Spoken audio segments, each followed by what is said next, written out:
Oh, you have to press the button, I right? did. Oh, here it is. Okay, now we're ready. Thank you. Good evening. It's 5:56, and I'd like to call the meeting of the Conservation Commission of Mashpee to order. It's usual that we ask to see whether anybody here who does not have an item on the agenda, if you need to make representation to us, this is the time to come forward. Not seeing anybody moving, we'll move on to the pre-agenda hearing items. Drew, can we cover some of those? So the first, we're going to table the minutes for April 27th. I haven't had a chance to review them, so we'll save those for May 25th. The first item up is an administrative approval request from DPW, and this is for some geophysical boring, soil borings that need to take place for a proposed footbridge across the Quashnet River as part of the Greenways Trail proposal. This hasn't come before you yet, but they have to do these explorations in order to prepare the notice of intent.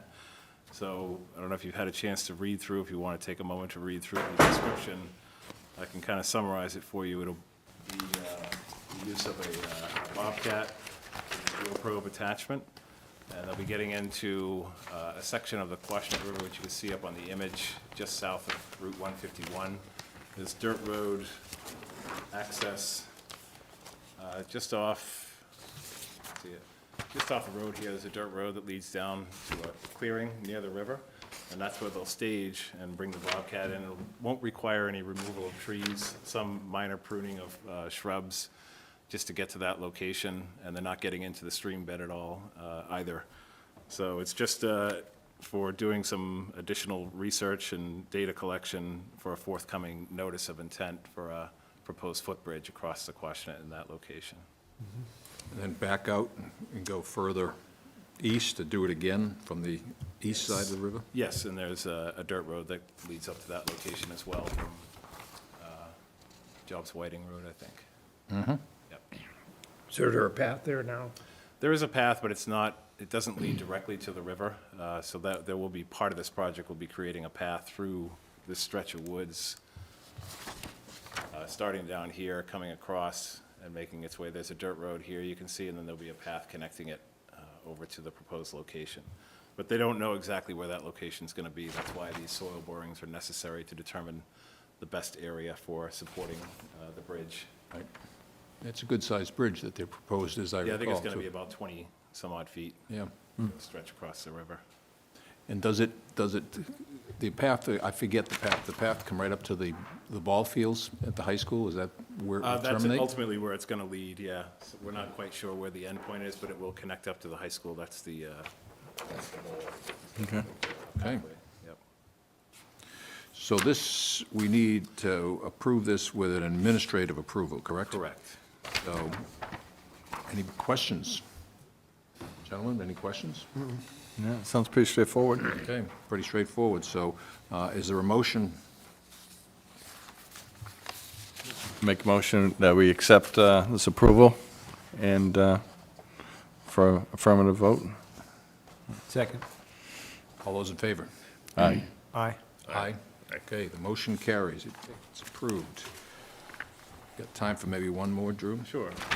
This is just an update regarding the Santuit River Brook Trout Reintroduction. On May 17th, the Seabrook Trout Coalition will be going back out to the same location. They did some habitat restoration in stream for brook trout, just to see how it held up over the recent rains and just check on it and maybe do some additional work. And then on May 25th, Steve Hurley from Fisheries and Wildlife will be collecting specimens from the Mashpee River, about 20. He'll be doing another run of the Santuit to check to see if there's any brook trout remaining. If not, he'll proceed with collecting brook trout from the Mashpee River and then introducing them into the Santuit. And then it'll be, a number of years before we see any kind of, tangible results. But the hope is they'll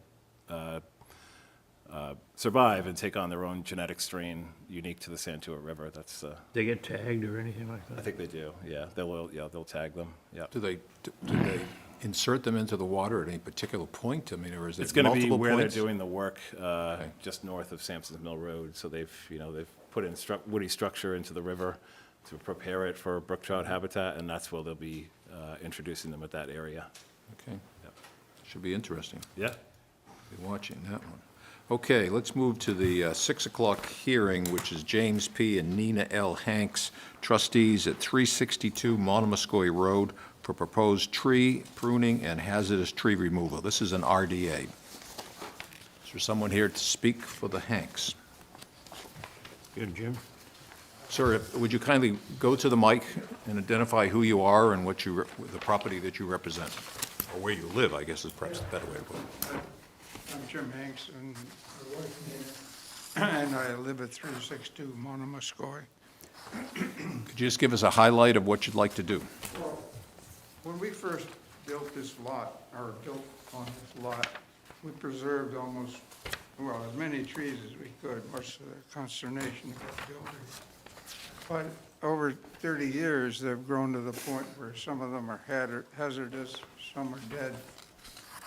There's one leaning over the driveway that you can see in the picture that keeps trucks from being able to get in. It probably would prevent a fire truck from coming down. That was necessary. So we'd like to remove 11 out of the 150 or so trees in the work area. Okay, Oh, Drew? and prune a couple. Absolutely, absolutely. These look very dangerous, look like very Yeah, you can dangerous see trees from the From pictures. the photos, it's pretty obvious what, where the hazard lies in the identified trees. Just to show you the area of Monomoskoye, it's about halfway down the island. And you can see the lot highlighted there. And these pictures really are just the same pictures that you see in your packet, but just to show you some different angles. The one in the bottom middle, that's the one that's leaning out over the driveway. We've got other pitch pines in close proximity to the home. Some of them look like they have some bark beetle damage, so they certainly are a hazard. And I've met with Jim a couple of times on the property to identify which ones should be removed and which ones should be pruned. So an example of pruning would be the image on the right, where you see that second leader up the tree, extending out over the roof. That would be an example of some of the pruning that would be done in situations like that, where you've got leaders going out over the roof, branches, and depositing debris and causing issues with the roof. It certainly is pretty ugly. I walked by the other day and said, wow, those are pretty scary trees, so I would certainly agree with it. Any questions from the commissioners? No? Pretty straightforward. Do I hear a motion, then this is an RDA? Move for negative determination. Do I hear a second? All those in favor? Aye. Aye. Aye. You're good to go. Been approved. Thank you. Thank you, Jim. Thanks for painting all those trees. Well, I showed you some of the wildflowers and so forth. 6:03 hearing for Patrick G. Flynn, applicant at 95 Timberlane Drive, proposed Eagle Scout project to remove invasive vegetation for water access and to create a canoe kayak launch area. The town of Mashpee is the owner of record, but Patrick is here to speak to this. Just come forward and tell us your name and, for the record, and where you live. My name is Patrick G. Flynn. I live at 10 Forest Drive in Mashpee. Okay, can you describe quickly your project? So when my family moved to Mashpee 25-ish years ago, there was a beach at 95 Timberlane, and from the pictures you can see that there once was access to the beach, and it was open, and you could sit by the pond and view wildlife or launch a kayak, and now there's nowhere to really do that in our neighborhood, except for at the town landing, which is a dangerous place for pedestrians. So what I'd like to do is to remove invasive shrubs to provide a clearing to bring back some of the beauty and recreation use of the site. True. Do you know- So I've met a few times to go over the project. It's an Eagle Scout project, and I've heard from other people in the neighborhood too that this used to be a pretty popular area to recreate the pond, and it's just kind of left to been abandoned for a number of years. It is a town-owned piece of property. It's not conservation land, but it is deeded to the town. It's open space. And walking through the area with Patrick and his father, we did note a number of areas where you've got multiflora rose and invasive bittersweet. So most of the vegetation that you see in those photos is of an invasive variety.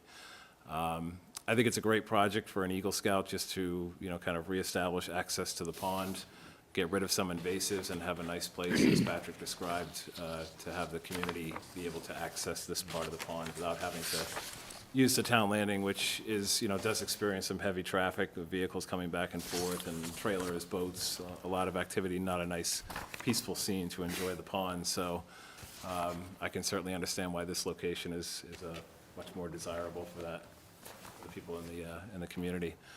And I think we had talked about the debris may be cut up and on site using a chipper, or DPW may be involved in hauling the debris away after it's cut. I think those are kind of yet to be figured out, but we'll come up with a solution to get the debris out of there after it's cut. And how many volunteers do you think you'll have for the? Anywhere from 15 to 30. Okay, good. Yeah, How many was that? 15 to 30. Yeah, so it should be. With this, with this invasive kinds of vegetation you have there, and I'm an experienced person in trying to get rid of bittersweet, so I'm curious in terms of exactly how you expect to remove bittersweet. Not sure yet. With a great deal of pain A and lot suffering, of but you, elbow grease is Yep. necessary. Yeah. so Make sure there's, you get nice heavy-duty gloves, because that multiflora rose is pretty nasty stuff. but It's there's no poison Yeah. ivy, there's no invasive There poison. might be some Might be poison some. ivy in there, so you'll have to take the precautions and make sure you everyone check for ticks, because ticks are really bad this year. This is gonna be one of the worst seasons for ticks. So just make sure that, and we'll be there too. Well, either myself or Caitlin will be there on the day that you are gonna conduct the work. We'll pop in and just make sure everything's going well and provide some Yeah. oversight. You might want to acquire some permethrin. It's a great way to get rid of ticks, spray it on your pant legs, and it really keeps them away. I put them on all the time. My dog has a thing hanging around its neck, and it's working. It's really working. We have not seen ticks on him for a while. So, because this is What do you gonna- plan to do for a surface after you take up all the invasive vines and so forth?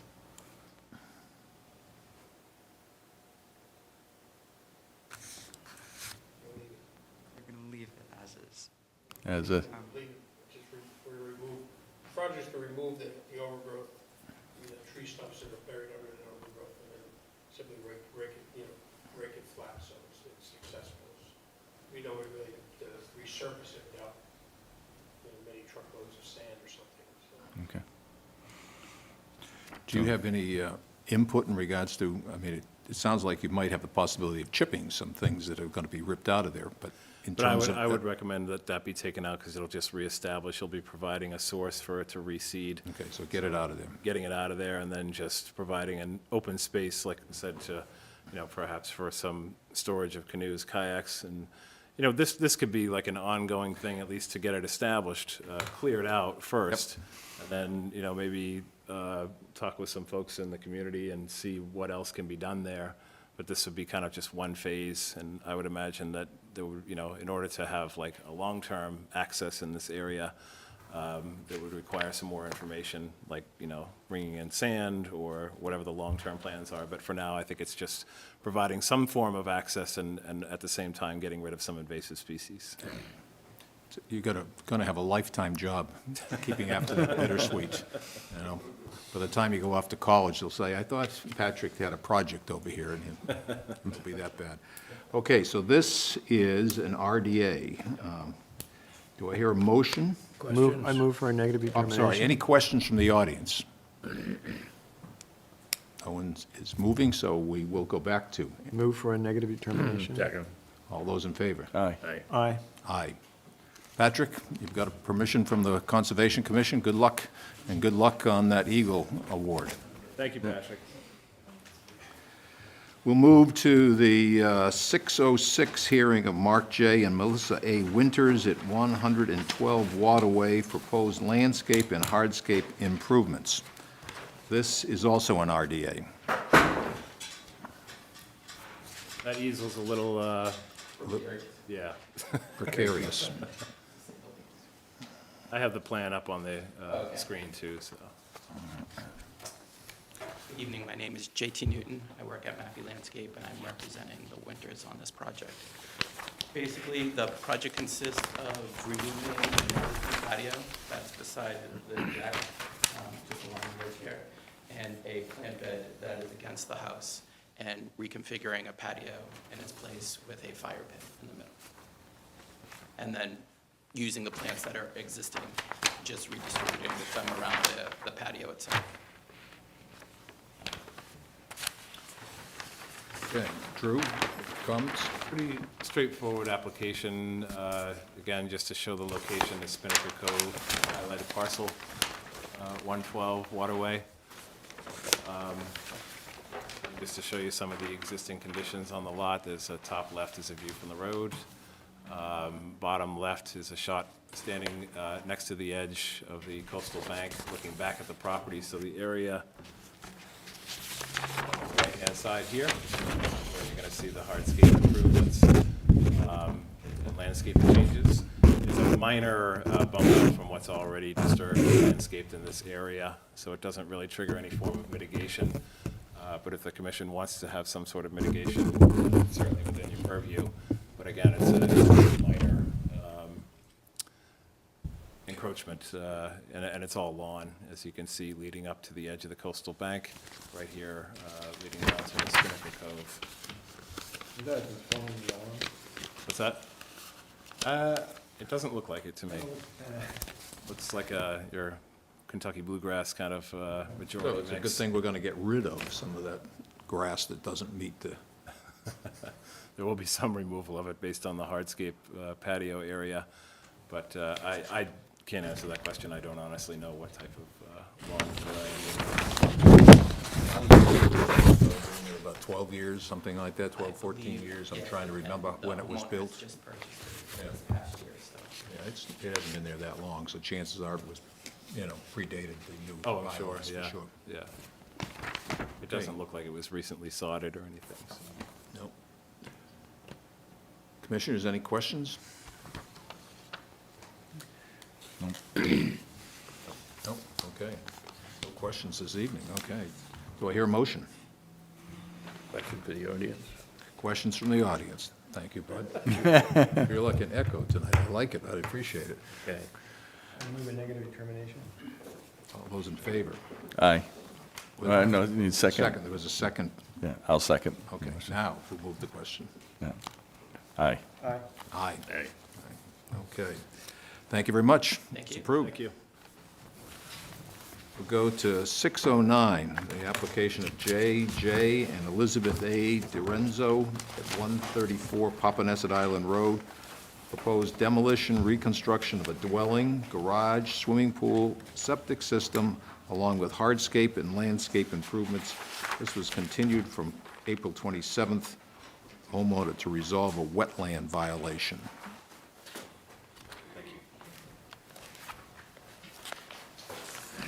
Thank you. For the record, my name is Tom Bunker, BSS Design, and Darrell A., landscape architect, is here with me tonight.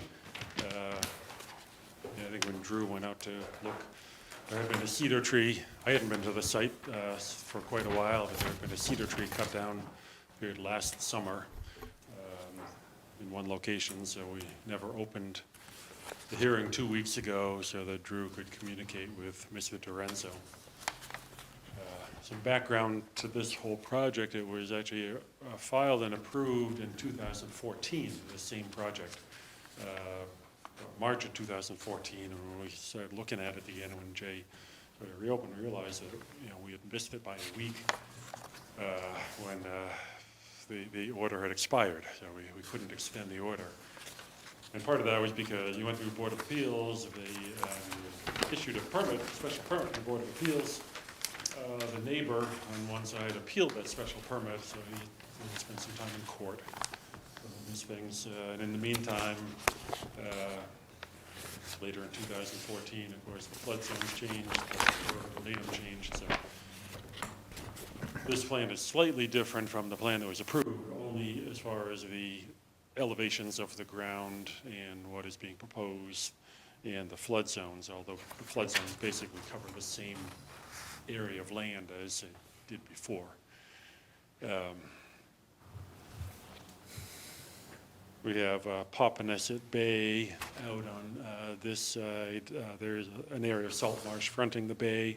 This area is all velocity zone elevation VE, elevation 14, up to this riprap wall that's in this location where the land jumps up to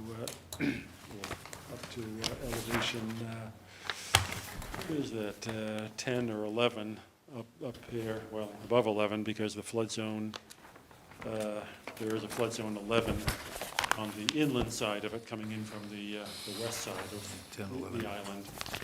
The area where the house is in X.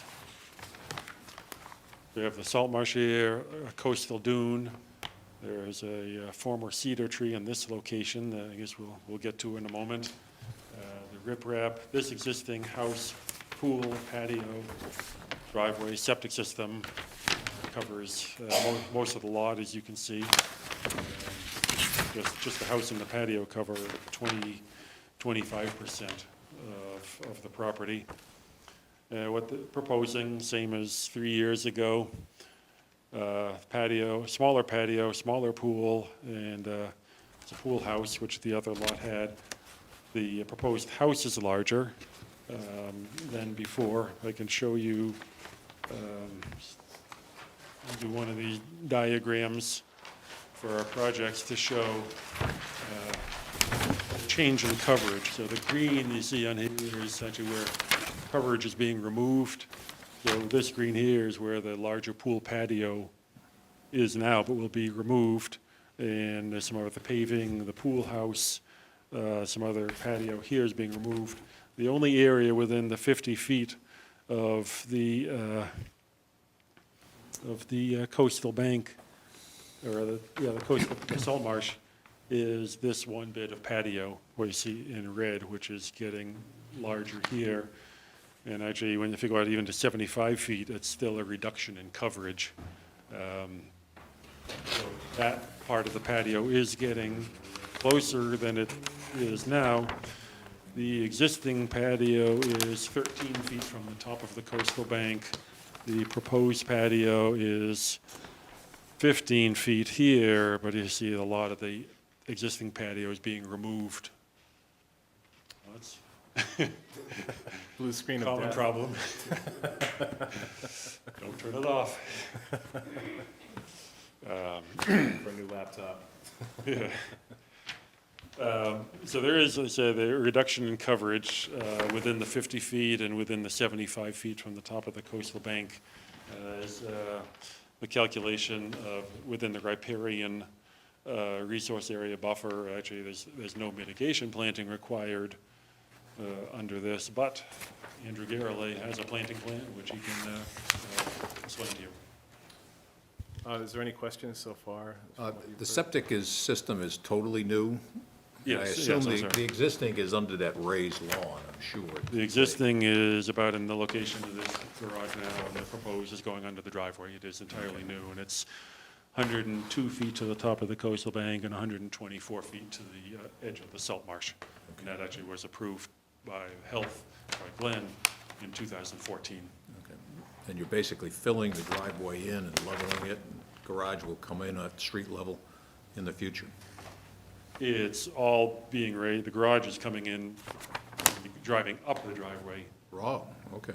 From the street is going up from the street's down at elevation 4, and this slope goes up, we're up around elevation 10 with the driveway, so we go up 6 feet to get up to where the garage and the septic is in that parking area. Okay.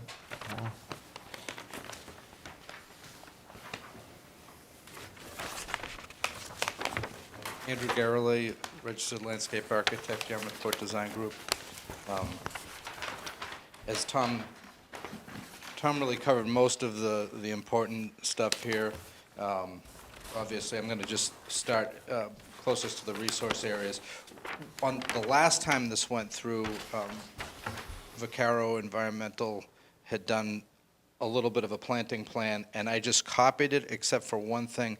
His plants were very small, and I always make my mitigation plants the size of the spacing. So if it says on the cooperative extension 4 feet on center, I draw them 4 feet and make them touch.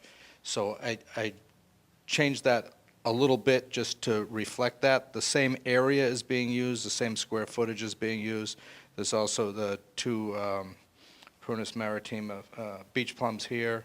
And then we have, also I added a little bit of diversity to it. He had the pasture rose, and I added also the sweet fern in there as well. So it's just to give it a little bit more of a variety.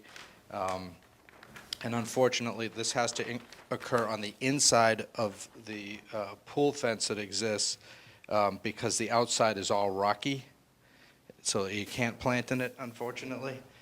There is a tree being introduced, a tupelo tree up here in the northeast corner of the lot as well. And everything else will really basically stay the same out there. And as Tom explained, the hardscape situation and the pool house. Around the house, I have just the usual suspects for an ornamental planting. Nothing invasive, of course. Hydrangeas, roses, and the like. You were asking about the driveway. So what we did so that the house could be enjoyed basically at one level with the garage and everything, we brought the driveway up. So it's a semicircular driveway. It comes up, levels out, and comes back down. And as Tom mentioned, it goes up about 1, 2, 3, 4, 5 or more feet. And this whole area here is nice and flat. The slope of the driveway is pitched with a paved swale coming into a grass swale down here, so the water will collect here and infiltrate into the ground there rather than spilling out into the road. Some native beech clump, birch rather, on either side here, and a couple of ornamental trees by the street. And also we have the dry wells all the way around the house to pick up the roof runoff. This is an asphalt paved driveway. Yeah, it's pretty steep, yeah. Do you think there would be any help to have a French drain at the bottom of these driveways? Otherwise, you got a runoff coming off of Well, quite a distance there, Yeah, running onto the street. I just explained it's not going onto the street. There's paved swales on the inside here and a big that's what grass the referral swale, was, so it's okay. going to be a lake right here when it rains. Okay, Yeah. good.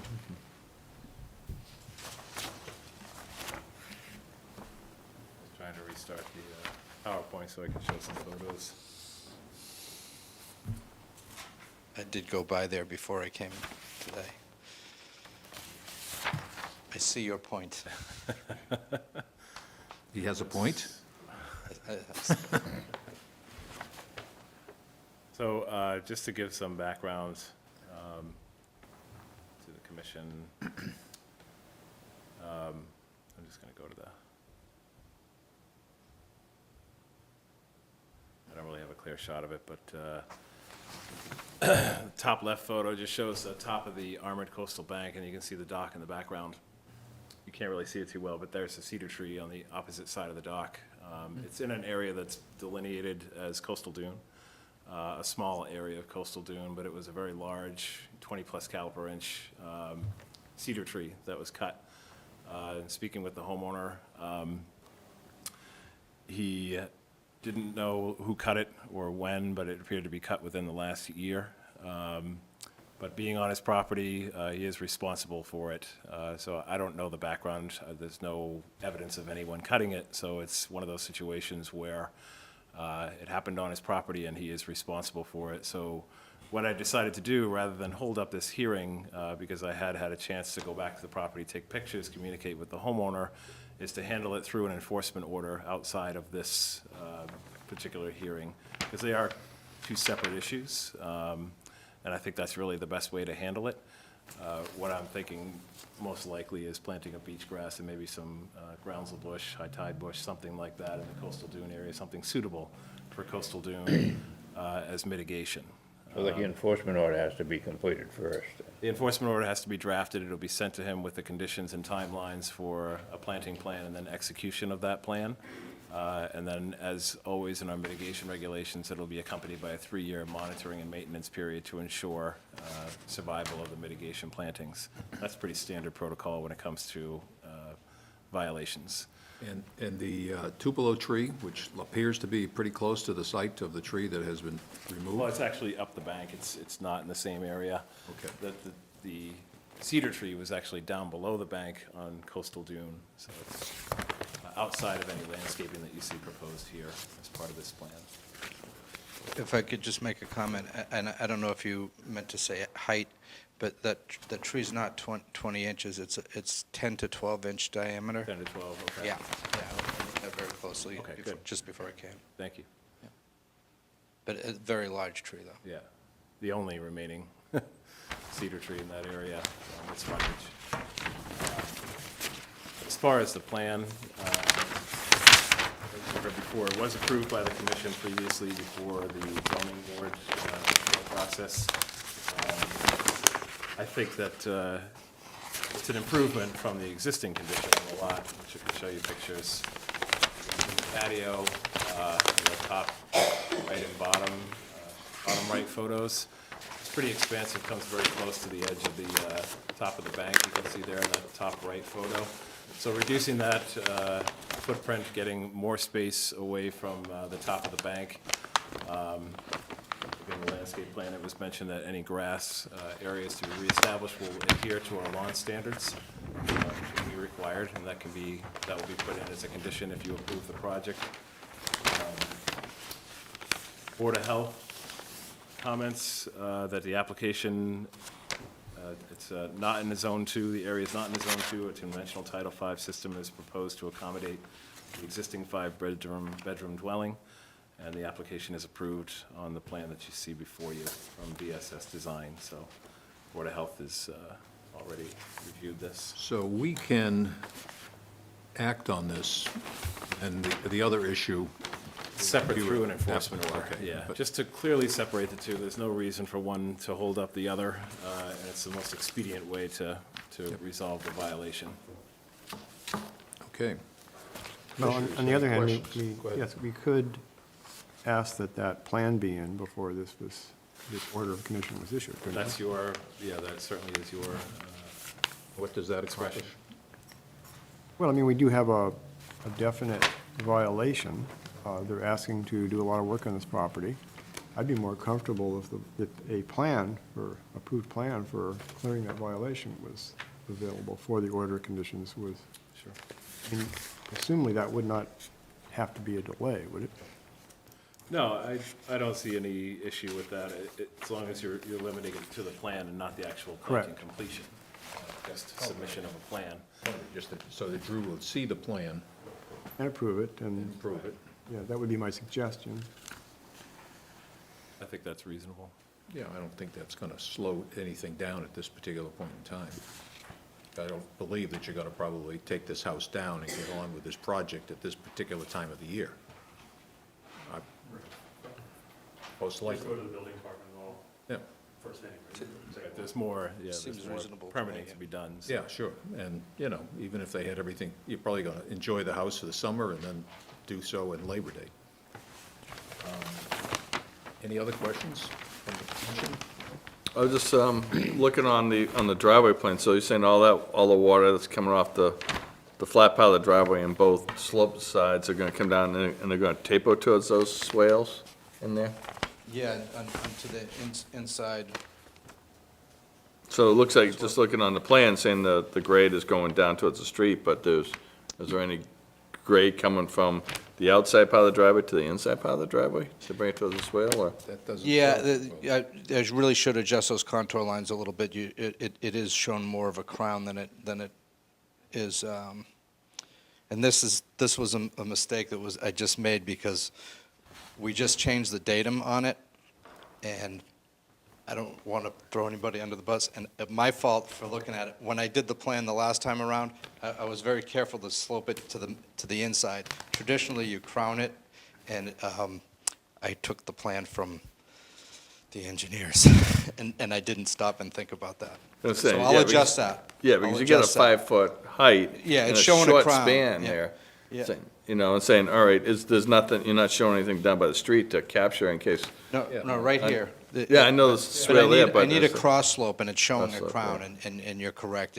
I need to adjust that. That's the reason I thought that a French drain at the bottom, Well, yeah, it yeah. doesn't do much, but it's gonna pick it up and let it drain towards these swales.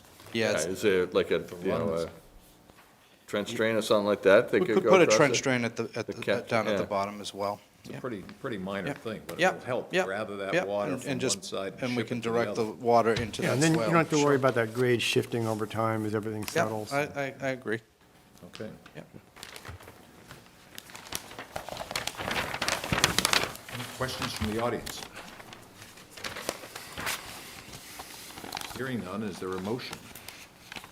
I move that we close an issue with the condition that before it is issued, the plan for mitigation of the violation be submitted and approved by the agent. Second? And if you would agree to add some minor changes to the grading in the driveway? Or French drain? Yes. Okay. That we would modify the motion. So the plans are to be modified to show the drain at the bottom of the driveway, the two bottoms. Second again. Okay, all those in favor? Aye. Aye. Aye. Okay, motion carries. Okay. We'll move to the 612 hearing of Mark R. and Robin Gallant, 164 Captain's Row, for proposed addition to an existing dwelling. This is an RDA. It's been requested to be continued, request by the engineer, to May 25th at 6:06 PM. Do I hear a motion? I move that we, at the request of the engineer, we continue this hearing to 5/25, 6:06 PM. Second. All those in favor? Aye. Aye. Aye. Aye. Okay, it's continued. 6:15, Patricia Colasano, trustee at 27 Sandollar Lane, for proposed septic system upgrade. This is an RDA. Thank you. Tom Bucker, Business Design. We did this plan working with Pete McEntee of Engineering Works. We did the survey. Pete did the septic system design. Actually, it's going to Board of Health next week, so it hasn't been reviewed, and I know Glenn has a referral comment in there, and I'm not sure if I'll present it and see how you want to take it, but at the end of Sandollar, there's a large area of salt marsh. You can see a long pier going out across the salt marsh, and there's an upland area. Basically, they have an existing house. It's been determined to be a 4-bedroom house by Glenn in here, and with the existing septic system, and there is nowhere to construct a new septic system more than 100 feet from the wetland. The existing system is within that square, is like a raised planter. Yellow Yeah, button okay. is the laser pointer. Use that. Pointer is. The yellow button. Yellow button, okay. There. So we have a salt marsh line over here. Here going out. The existing septic tank is in this location right here. And it just went by gravity down to a leaching pit within a raised planter. There's some, what look like landscape walls around there. But this one here is raised up a couple of feet, and the septic system is within that So that seemed like the justification for what he's done. Taking this tank out, run a new pipe from here out and down into, I don't know if you have the other pages on there, but there's a, Oh, yeah, no, sorry, I only have that one page. basically has we have all pages there, it has a denitrifying septic system in this location. It's a self-contained unit within a plastic septic tank in three compartments in there. And that's a denitrifying of 3.5 for reduce the nitrogen. And it also has an ultraviolet light system after the tank is denitrifying before it goes into this. So they reuse the existing walls for the raised bed, and rather than a pit which goes too close to the groundwater. I'm not quite sure how close the problem could be in the groundwater, this existing pit. But rather than that, it's a bed, and he's requested a reduction in leaching area in order to put the bed, using up all the area that's within this raised wall here. And the bottom of the septic system is 5 feet above the high groundwater, which is that shows on sheet 2. So it has 5 feet from the high groundwater, but it is less than 100 feet from the salt marsh. And it is smaller area than is required, and so he's put in the denitrifying to make up for the reduction in setback to the salt marsh, and the UV to clean out any hollow thing. That's what's proposed. There's a lot of hardscaping there, that, like, as far as access, I mean, is this, they're gonna have to deconstruct some of the hardscaping, or? He has permission to go down the neighbor's driveway. Oh, okay. So, That works. He doesn't have to do anything, he's just gonna get in. That part, getting that pipe in there, might be a little difficult, I don't know if he can get a Right. machine or do it by hand or whatever. Yeah, But he does have permission That's- from the neighbor to use the driveway to get in to do okay, this work. okay, yeah, good. Board of Health did submit comments. Property is located in the Zone 2.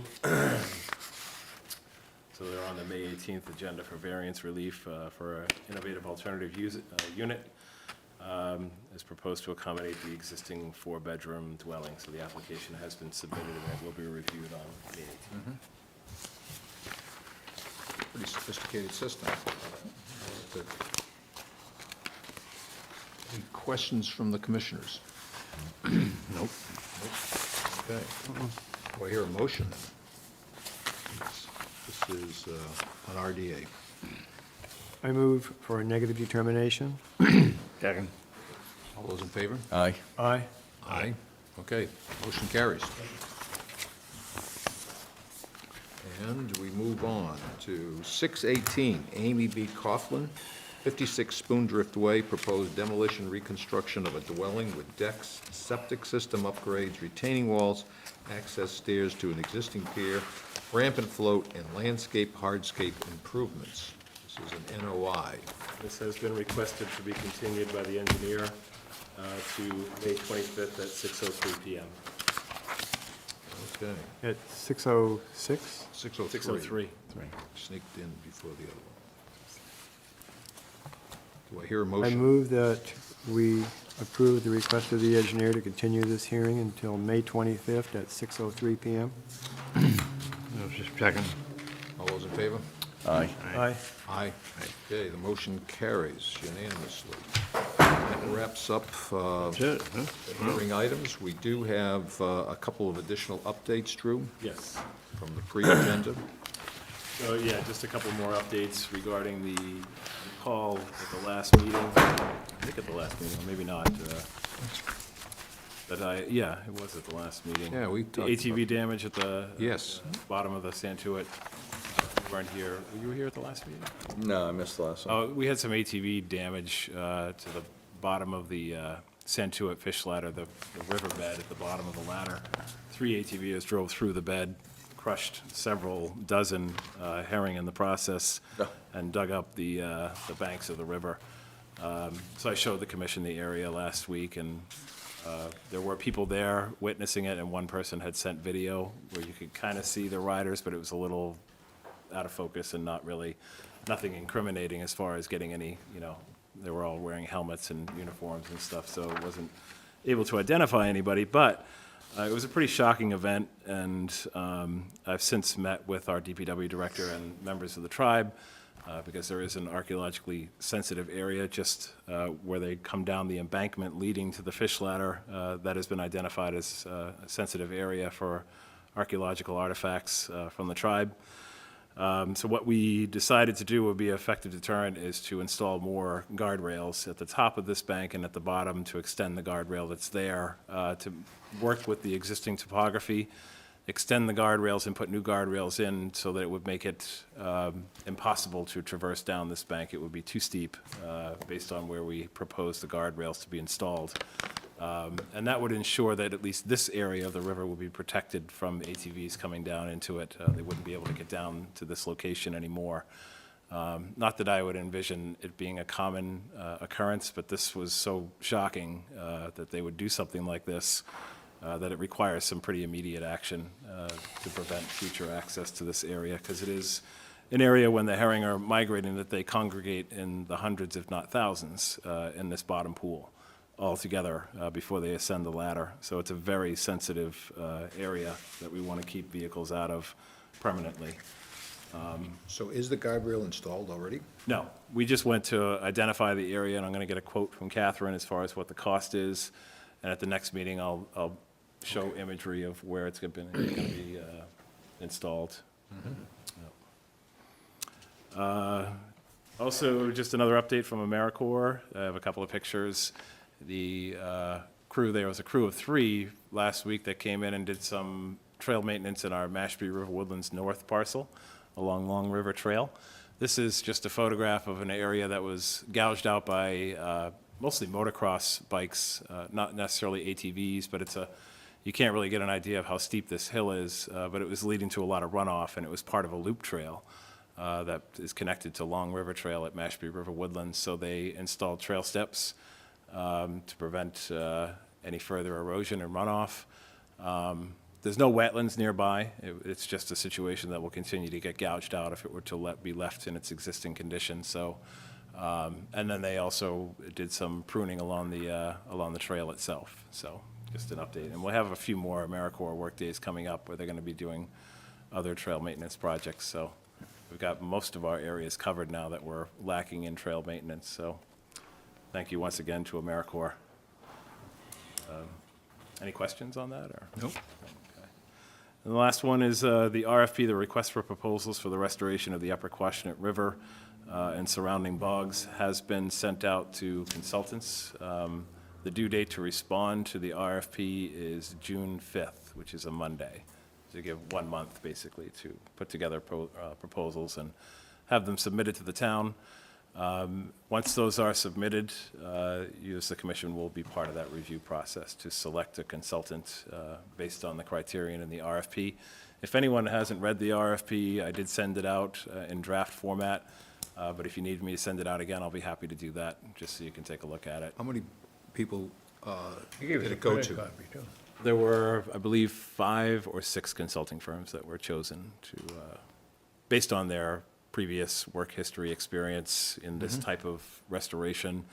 So those were, and they're all local firms, so. Any interaction yet with them? Yeah, I've had a couple of emails with questions, clarification on the RFP, so I'm going to respond to those as quickly as possible, so they can tailor their RFP to what we're looking for, basically. So after they will submit this in writing, do they also, as a part of the process, come before the commission? And Yes, that would be as a part of the part of. decision process? Absolutely. I mean, it's going to be a long procedure, to get through the planning and permitting stages, but the commission, the idea is, and I don't have an exact number, but the idea is to bring the consultants in and have them periodically come to a meeting to update the commission about where they're at, what the status is, what they're working on. And in their absence, I don't think it's necessary to have them come to every meeting during this process, but when they don't provide updates, I will provide updates. So we're looking forward to it. It's a big project, it's an important project, and it's been a long time waiting to get it going. So now that we've secured funding from the Air Force, now it's time to really move on to the next phase. And Now we'll see whether that amount of money we got from the Air Force is a good amount of money or not. I think it is. I mean, it's close to $1 million. I don't imagine that the planning and permitting stage is going to come anywhere near that much. Right, okay. It's really the construction that's going to be, and we're part of the RFP states that we are going to be actively seeking grant money to make up for any sort of lack in funding when it gets to that stage, so. Must be close to 10 years. Yeah. Oh. Yeah. 2007, I think, was when the Haley and Aldrich report came out. 10 years. Yeah, 10 years. It's Yeah. been on the topic as long as I've been kicking around. There's a lot of people in the wings who are very happy to see this moving Great. forward, so I'll provide updates Okay. as they come in. Any other items? One last item, it's Yes. not on your agenda, so you I can't was going vote. to ask. You're very patient waiting. You must have something to say. This is Alexandra. She's interested in becoming a full-time member of the commission, so I'm just going to I had her come to the meeting just to observe and introduce herself, and you can have some back and forth. But I would withhold from voting because any vote requires 48 hours advance notice, so I can put it on, post it on the agenda. But at least this is an opportunity to meet Alexandra, and at the next meeting, you can take a vote to endorse her application. Okay. Hello, I'm Alex Zolo. I have been a resident of Mashpee for the past 4 years. I live over by John's Pond on Cataquin Pond. It's a small one. I work for the Falmouth Conservation Department. I do land management and some of the permitting. I do a lot of administrative approvals and compliances. And honestly, I feel like it is the most important time to be getting involved and doing our part as we can to be helping out in our communities. So I would like to serve on the commission. I understand the time requirement and that it's not a quick partnership. It's a long-time commitment, but I want to be involved in our town and help. How did you get involved in the first place when you joined Falmouth? Do you have an education background that allowed you to have that assignment that you are now? I have a degree in wilderness leadership, and I have a minor with environmental studies. Okay. And I was the animal control officer for Falmouth for 2 years. And then I've been with the Concom for the past 3 years about. So that's kind of how that happened. That dog training could come in handy when we get some You'd be surprised. arguments. That's nice. I used to work, helping the animals once they were injured, and now I kind of get to help keep their habitat. So it's the other side of Yeah, it. it's cool. Kind of a Okay. nice transition. So at this point, we have, what positions are open? We have one opening for full-time, because John Rogers retired from the commission. Is that official now? That is official. Good, Yeah, the good. Selectmen ratified that or endorsed it at their last meeting, or I think it was 2 meetings ago. So yeah, we have one opening for full-time, and I think we still have a few slots for associate as well. Okay. But I think, based on, your being a resident of the town and passion for the town's environment, I think it's a good fit. Outstanding experience. Yeah. Great experience, obviously. You know the ins and outs already, so that's a huge My bonus. weakness is the town bylaw, though. I need to It's, get a yeah, little bit better. on that comes with just repetition of that most riveting reading. It's, Yeah. Are we going to sign something tonight? oh, yeah, sorry. But, do you have any other questions for, No, I'm, Yeah, I think it'd be I think it's great a addition. wonderful fit, so it's wonderful that you've come forward and asked, because we actually had a meeting, was it a month, 6 weeks ago now, where we didn't have a quorum. Yeah.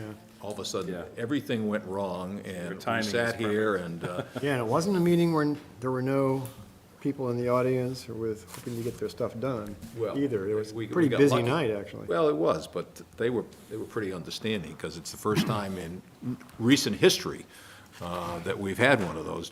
Bud, you've been around a long time. Have you seen it happen before? Over time, it hasn't, we haven't had that many Yeah, so, incidents. Yeah, but you showed up like literally, I think, a week after that meeting got canceled, and we were just gearing up to like send out advertisements and try to find somebody, so your timing was really great in that regard. I was like, didn't have to go out to the newspaper or, so, yeah. So, I will contact you, we can, talk about, well, the next meeting is May 25th, the commission can take a vote, because I'll put it on the agenda. They vote to endorse you, the next step is for us to send a letter to the Board of Selectmen with a quick summary of our endorsement. Then they ratify it at their next meeting, and then you get sworn in after that with the town clerk's office. So you're probably looking at about another month before you can officially become a member. Do I need to submit anything to the selectmen from me? I would just draft a letter, I should have told you that right up. Draft a letter expressing your interest to join the Conservation Commission, and just make a copy for the Board of Selectmen. Address one to the Concom and one to the Board of Selectmen. Okay. Yeah. Great, Nice to meet you. thank you. look forward to it. Okay. Given that, do I hear a motion to adjourn? Oh, Drew, do you want to, this is a replacement? Oh, yes, sorry. We made some formatting updates, and we eliminated Regulation 30 because that was voted to be rescinded at the last meeting. So that's been removed and reserved, that spot. We just needed to do some repaging because the table of contents didn't match up with the numbers on the pages, and some other small formatting changes. But the only change as far as content is the removal of Regulation 30. So this is a matter of a yank out and replace. So this replaces the This old. replaces just your Chapter 172 regulations, not the bylaw. So just the regulatory part of your binder. Yeah. Good. All right, Good night, take care. Alex. And I'm going to continue to, comb through the regulations and update them and come before you with any future requests. But I really want to get that process started because there's a number of areas or parts of the regulations that I feel are either outdated or need to be updated or just outright removed. But I'll explain everything, well in advance, and so you'll get a chance to review it and make up your own mind about it, so. Do I hear a motion to adjourn? Move to adjourn? Second. All those in favor?